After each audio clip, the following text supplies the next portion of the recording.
शैतान रजीम बिस्मिल्लाहिर्रहमानिर्रहीम।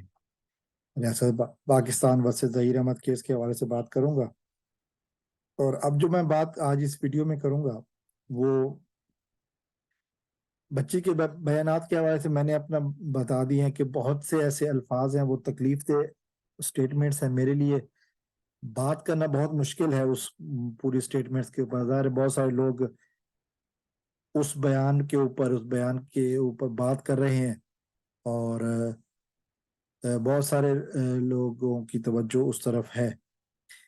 एक दो बातें मैं करना चाहूंगा जो कि थोड़ी सी डिफरेंट एंगल से बात करूंगा। और मैं चाहूंगा कि अगर आप मेरे चैनल पे नए आए हैं तो मेरे चैनल को एक दफ़ा सब्सक्राइब जरूर कीजिए, ताकि हमारा आने वाला आपका रिश्ता जो है ना, वो हमारा ताल्लुक आपसे अगली वीडियोस में भी बरकरार रहे। तो मैं बात कर रहा था इस केस के हवाले से, बच्ची के बयान के हवाले से बहुत सारी बातें सामने आ चुकी हैं, आ रही हैं। बहुत सारे लोग बहुत सारी बातों पर, बहुत सारे पॉइंट्स पर बात कर रहे हैं। कुछ लोगों ने सिलसिलावार एक किस्तवार सिलसिला शुरू किया, 10-15 किस्तें कर दी, और कुछ लोग ओवरऑल जनरल कुछ पॉइंट्स लेकर बात कर रहे हैं। बहुत सख्त अल्फाज है ये, यकीन कीजिए एक बाप के लिए वो अल्फाज दोहराना बहुत मुश्किल है।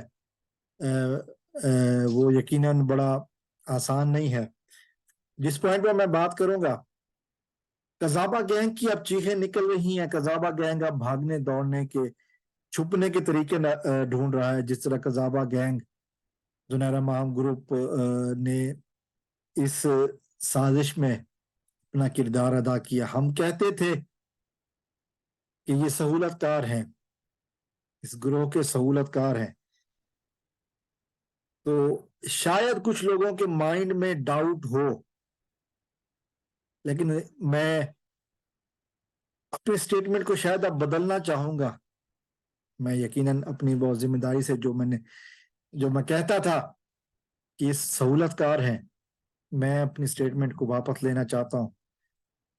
ये गैंग का हिस्सा है, ये सहूलतकार नहीं है। ये गैंग का हिस्सा है। जुनैरा माहम और अली जाफरी ग्रुप और ये सारा कुछ जो है ना, ये गैंग का हिस्सा है। अब इनके लिए बचना बहुत मुश्किल है, अब आसान नहीं है। ये जो कुछ बच्ची ने बयान दिया है, कोशिश करें अपने वकील ढूंढें और बचने की कोशिश करें, बयान को झुटलाने की कोशिश करें, लेकिन ये भूल मत जाइएगा कि दूसरी तरफ उनके मुकाबिल जिब्रान नासिर है। और जिब्रान नासिर ने हमेशा इन लोगों को सरप्राइज दिया है। इन लोगों का मुकाबला भी जिब्रान नासिर से अदालत में नहीं हुआ है। यूट्यूब की अदालत पर अली हसन जाफरी के जरिए अदालतें सजा लेना बहुत आसान है। अब अली हसन जाफरी भी बताएगा कि उसने 1.5 घंटा जो उसने दारुल अमान लाहौर में मुलाकात की है, वो किस तरीके से अकेले में मुलाकात की, जब वहां पर अमला भी मौजूद नहीं था। अमले को क्या कहकर उसने पीछे किया, और उस मुलाकात के 1.5 घंटे में क्या क्या कुछ होता रहा। जुनैरा माहम भी अब जवाब देगी कि उस 10 मिनट की मुलाकात जो उसने कही थी उसमें क्या हुआ।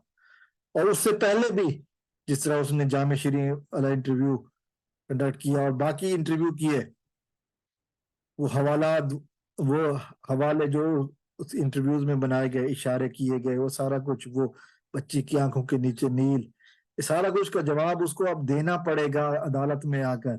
और यूट्यूब की अदालत नहीं होगी, वो ट्रायल कोर्ट की अदालत होगी। और वो उसमें तो मैं एक ही बात कह सकता हूँ, गल वध गई है मुख्तारिया, गल हुण वध गई है, हुण पानी सिरों टप गया है, हुण मंजी गई है ठुक ते गल गई है मुक, कहानी गई है मुक ते मंजी गई है ठुक। अब ये बातें रह गई हैं। जिस तरह से की गई बातें, जिस तरह से बातें सामने आ रही हैं, बहुत सारे लोग हैं जो कि, ठीक है मैं समझता हूँ कि मुझे वीडियो बनानी चाहिए पॉइंट्स पर मैं नहीं बना रहा हूँ। मैं खुद एक बाप हूँ, मेरी अपनी 2 बड़ी बच्चियां हैं। तो मुझे जब मैं उनकी तरफ देखता हूँ तो मुझे एहसास होता है कि जो उसमें अल्फाज हैं वो बहुत सख्त हैं। बड़े दिल गुर्दे वाले लोग हैं जो इस बातों को बना रहे हैं। मेरा काम नहीं है, मुझ में हिम्मत नहीं है। लेकिन मैं एक बात जानता हूँ, उन गल वध गई है उन इन लोगों के लिए जो कि सहूलतकार हैं, फिर मैंने सौलतकार का लफ्ज जो इस गैंग का हिस्सा है, जिन्होंने इस गैंग में, इस अगवाकार मुहिम में मुख्तलिफ किरदार अदा किए, वो सब का पूरा गैंग अब फंस चुका है। अब बचना इनके लिए मुश्किल हो गया है, बहुत मुश्किल हो गया। अब आसान नहीं है बचना। अस्सलाम वालेकुम वरहमतुल्लाह। पाकिस्तान जिंदा।